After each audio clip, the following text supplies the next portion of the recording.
बड़ी खबर आपको बता दें, रूस यूक्रेन युद्ध से जुड़ी ये बड़ी खबर है, जहां उत्तर कोरिया के प्रशासक किम जोंग उन ने पुतिन को मदद की पेशकश की है।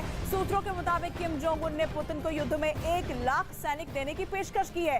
रूस ने 1 लाख सैनिकों के बदले उत्तर कोरिया को क्रूड ऑयल और गेहूं देने को कहा है। रूस और यूक्रेन के युद्ध को 160 से ज्यादा दिन बीत चुके हैं, लेकिन युद्ध रुकने की जगह हर दिन बढ़ता जा रहा है और यूक्रेन के साथ इस युद्ध में रूस ने बड़ी संख्या में अपने सैनिकों को खोया है।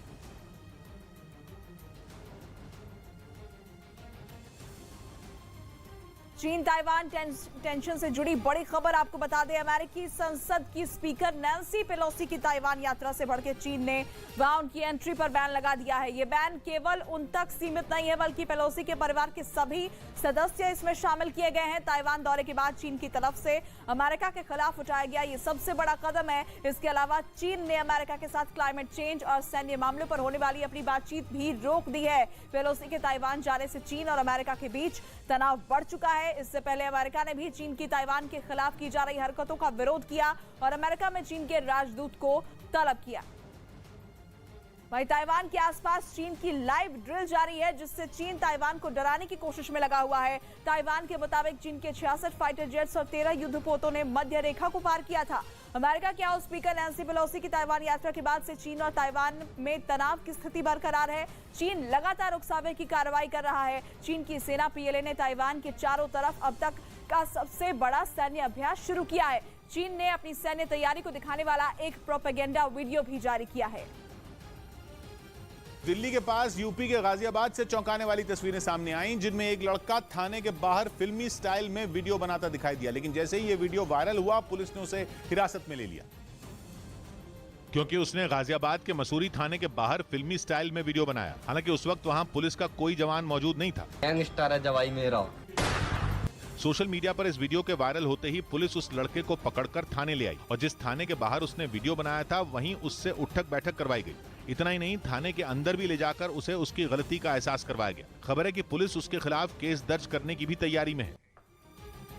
इजरायल ने गाजा पट्टी पर ताबड़तोड़ हवाई हमले शुरू कर दिए हैं। इजरायल की सेना ने दावा किया कि उसने फिलिस्तीनी आतंकियों के ठिकानों को निशाना बनाते हुए ये हमले किए हैं, जिसका एक वीडियो भी उसकी ओर से जारी किया गया है। ये जो वीडियो सामने आया है, इस वीडियो में इजरायल की ओर से दागे गए रॉकेट की वजह से एक रिहायशी इमारत में एक के बाद एक 4 जोरदार धमाके होते नजर आए और इन धमाकों की वजह से वहां से धुएं का भयानक गुबार निकलता दिखाई दिया। हवाई हमले में इमारत की कई मंजिलें पूरी तरह तबाह हो गई। इजरायल ने दावा किया कि इस इमारत में 10 से ज्यादा आतंकी छिपे हुए थे और फिलिस्तीनी आतंकी इसका इस्तेमाल स्नाइपर हमलों के लिए करते थे, जिनकी इस इलाके में मजबूत पकड़ मानी जाती है। खबर है कि वेस्ट बैंक में 2 बड़े फिलिस्तीनी आतंकियों की गिरफ्तारी के बाद इजरायल ने यह कार्रवाई की और इन हमलों से 4 दिन पहले ही उसने गाजा पट्टी से जुड़ी अपनी सीमा को पूरी तरह बंद कर दिया था। दावा है कि इजरायल के इस हवाई हमले में 2 लोग मारे गए, जबकि करीब 20 लोग घायल हुए। बिहार के मुंगेर से हैरान कर देने वाला एक वीडियो सामने आया। वहां जमालपुर इलाके में मौजूद एक स्कूल में बास्केटबॉल खेलने के दौरान 8वीं क्लास की एक लड़की की मौत हो गई। यह घटना वहां लगे एक सीसीटीवी कैमरे में रिकॉर्ड हो गई, जिसमें वो लड़की बास्केटबॉल खेलती दिखाई दी। लेकिन जैसे ही वो बॉल लेकर आगे बढ़ी, उसके पैर लड़खड़ाने लगे। देखकर ऐसा लगा जैसे उसे चक्कर आ रहा हो। इससे पहले कि कोई कुछ समझ पाता, वो अचानक बेहोश होकर जमीन पर गिर गई। इसके बाद तो वहां हड़कंप मच गया। फौरन एक लड़की दौड़ते हुए उसके पास पहुंची और उसे उठाने की कोशिश करने लगी, लेकिन वो बेसुध पड़ी रही। बाद में वहां खेल रहे दूसरे लोग भी पहुंच गए। लड़की की खराब हालत को देखकर तुरंत उसे अस्पताल पहुंचाया गया, लेकिन इलाज के दौरान उसकी मौत हो गई।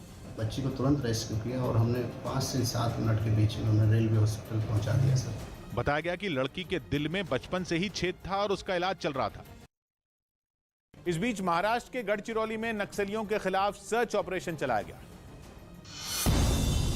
महाराष्ट्र के गढ़चिरौली में सीआरपीएफ ने जंगल में छापेमारी की और नक्सलियों के छिपाए विस्फोटक को नष्ट कर दिया। गुजरात के भुज में बीएसएफ ने हरामी नाला इलाके से एक पाकिस्तानी मछुआरे को पकड़ा। साथ ही वहां से 5 नाव भी जब्त की गई। उधर मध्य प्रदेश के टीकमगढ़ में जमीन पर कब्जे के लिए 2 पक्ष आपस में भिड़ गए। शुरुआत में हुई मामूली कहासुनी में बात इतनी बढ़ गई कि वो एक दूसरे के खून के प्यासे हो गए। जिसके बाद वहां दोनों तरफ से जमकर लाठी डंडे चले, एक दूसरे पर प्रहार किया गया। इस बीच ईंट और पत्थर भी चले। सामने आए वीडियो में कुछ लोगों ने महिलाओं पर भी हमला किया। इस दौरान गुस्सा इस कदर था कि किसी के सिर पर वार हो रहा था तो किसी की पीठ पर। बताया गया कि विवाद जमीन को लेकर था। इसी को लेकर विवाद इतना बढ़ा कि दोनों पक्ष एक दूसरे की जान लेने पर आमादा हो गए। इस मारपीट में कुछ लोग बुरी तरह से घायल हो गए। बाद में इस मारपीट की शिकायत पुलिस से की गई।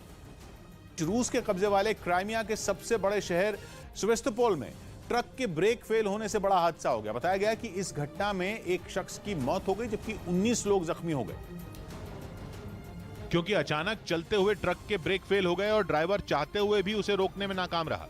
सेवास्तोपोल से जो फुटेज सामने आई उसमें दिखा कि हाईवे पर चलता तेज रफ्तार ट्रक गाड़ियों को रौंदते हुए आगे बढ़ गया।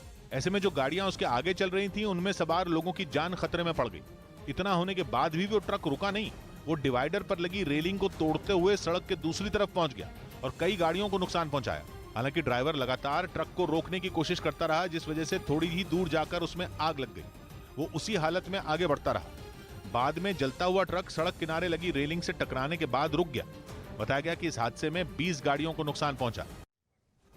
वहीं उत्तर प्रदेश के सहारनपुर के एक स्कूल में बच्चों को किताब की जगह झाड़ू पकड़ा दिया गया, जिसका वीडियो सोशल मीडिया पर वायरल हो गया। बच्चों के हाथ में झाड़ू था, वो क्लासरूम को साफ करते दिखे। वीडियो सहारनपुर के साढ़ौली इलाके के प्राथमिक विद्यालय का बताया जा रहा है। छोटे छोटे बच्चों को पढ़ाने की बजाय उनसे झाड़ू लगवाया गया। इस बीच एक बच्चा बेंच उठाता दिखा तो दूसरा बच्चा उसके नीचे सफाई करने में जुट गया। फिलहाल वायरल हो चुके इस वीडियो की जांच में शिक्षा विभाग जुट गया है। यूक्रेन युद्ध के बाद तुर्की के बेहद खतरनाक बायरख्तार TB2 ड्रोन ने एक नए मोर्चे पर भी अपना लोहा मनवाना शुरू कर दिया। अजरबैजान ने दावा किया कि उसकी सेना ने नागोर्नो कराबाख में छिड़ी जंग में आर्मेनिया के ठिकानों को इस ड्रोन की मदद से निशाना बनाया, जिसका एक वीडियो भी अजरबैजान की ओर से जारी किया गया। इस वीडियो में एक शख्स एक बंकर के अंदर घुसता नजर आया और उसके अंदर दाखिल होते ही वहां एक जोरदार धमाका होता दिखा। दावा किया गया कि यह हमला अजरबैजान की वायुसेना ने बायरख्तार TB2 ड्रोन की मदद से किया, जिसमें नागोर्नो कराबाख के एक इलाके में बना आर्मेनिया का सैन्य ठिकाना पूरी तरह तबाह हो गया। असल में करीब 2 साल बाद इस इलाके पर कब्जे को लेकर अजरबैजान और आर्मेनिया एक बार फिर आमने सामने हैं। दावा किया गया कि इससे पहले 2020 में छिड़ी जंग में भी तुर्की के इस ड्रोन ने आर्मेनिया की सेना की कमर तोड़ दी थी और यही वजह रही कि अजरबैजान ने इस बार भी जंग शुरू होते ही इस हथियार का इस्तेमाल शुरू कर दिया, क्योंकि तुर्की के इस ड्रोन की गिनती दुनिया के सबसे आधुनिक और घातक हथियार में होती है। ये ड्रोन 24 घंटे तक आसमान में 27,000 फीट से ज्यादा की ऊंचाई पर लड़ सकता है। इसका निशाना तो सटीक है ही, ये एयर डिफेंस सिस्टम को भी चकमा देने में माहिर है और तो और तुर्की का यह हथियार 150 किलो तक का वजन उठा सकता है। दिन हो या रात, किसी भी वक्त ये दुश्मन का सफाया करने की ताकत रखता है। नागोर्नो कराबाख और यूक्रेन के अलावा तुर्की का ये ड्रोन सीरिया और लीबिया की लड़ाई में भी अपना लोहा मनवा चुका है और बायरख्तार TB2 ड्रोन की इसी ताकत को देखकर दुनिया के कई देश इसे अपनी सेना का हिस्सा बनाना चाहते हैं। बायरख्तार TB2 ड्रोन बनाने वाली कंपनी ने दावा किया कि पहले से ही ये ड्रोन खरीदने के लिए कई देश तैयार थे, लेकिन यूक्रेन की जंग में इसकी ताकत देखकर मांग और बढ़ गई, क्योंकि यूक्रेन ने यह दावा किया कि बायरख्तार TB2 ड्रोन से हुए सटीक हमलों ने पुतिन की सेना के छक्के छुड़ा दिए और इस हथियार के दम पर उनकी सेना कई मोर्चों पर रूसी सेना को पीछे धकेलने में कामयाब भी हुई। जंग के मैदान में ये ड्रोन रूसी सेना के टैंकों पर काल बनकर टूट पड़ा। यूक्रेन का दावा है कि अब तक ये ड्रोन रूस के कई टैंकों, बख्तरबंद गाड़ियों और सैन्य ठिकानों को नेस्तनाबूद कर चुका है। दावा तो ये भी है कि काला सागर में तैनात रूस के युद्धपोत मॉस्कवा पर भी इसी ड्रोन से प्रहार किया गया था, जिसके बाद उसने समंदर में जल समाधि ले ली थी। इस बीच जम्मू कश्मीर पुलिस भर्ती परीक्षा केस में छापे मारे गए।